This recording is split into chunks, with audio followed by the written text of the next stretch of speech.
blokada tjera që bën si rezultat i mos votimit të buxhetit Republikës Kosovës. Si arritët ta bindni presidenten Vjosa Osmani, pra që ta mandatoj zotin Konjufca për kryeministër, për të formuar qeverinë e re, duke ditur pra që numrat qalojnë, nuk janë. Atë e ka bindur vetëm Kushtetuta e Republikës Kosovës dhe përgjegjësia që ka mbas kompetencave si president e Republikës Kosovës.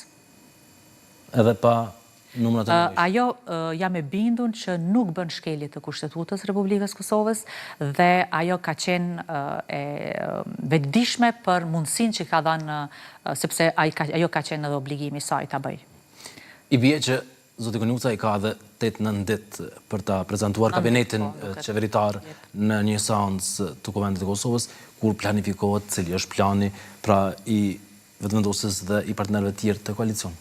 Ne presim që do të krijohen mundësia, do të bëhen votat që Glau Konjufca të marrë këtë përgjegjësi, qoftë edhe për deri në periudhën kur do që bllokohen shumë procese të cilat janë aq të rëndësishme për të zhbllokuar në këtë periudhë dhe pastaj ne edhe mund të shkojmë në zgjedhje nëse shifen si zgjidhje ato, por jam e bindur që reflektimi qytetar ka me qenë i tillë që do ta dëshmoj me votën që do ta jap pastaj.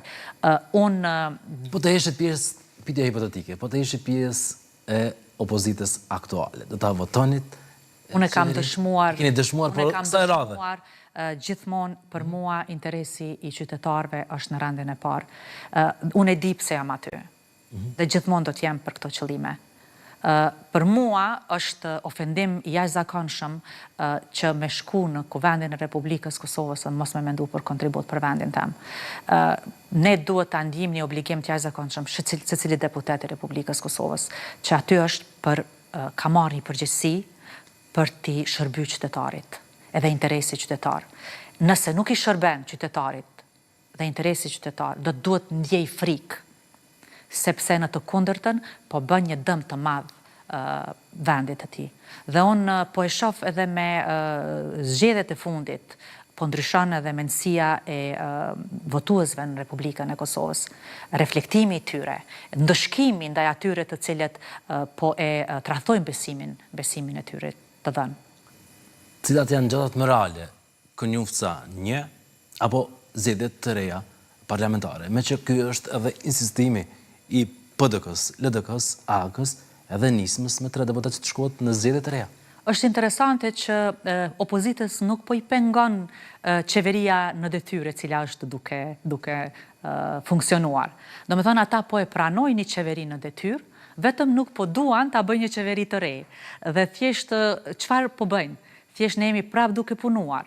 Dhe deri në përfundimin e zgjedhjeve të radhës prap do të jemi ne aty.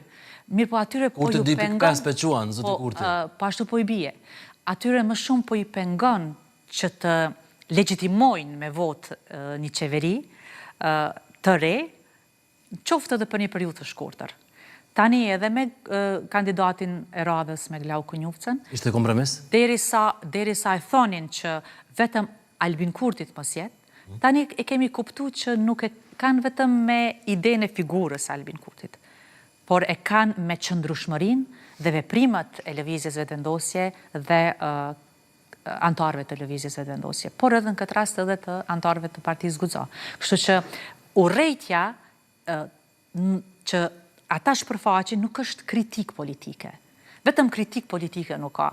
Unë e kam thënë edhe një herë tjetër dhe po e pranoj, gjatë tyre 8 muajve, opozita vetëm politik s'ka bërë.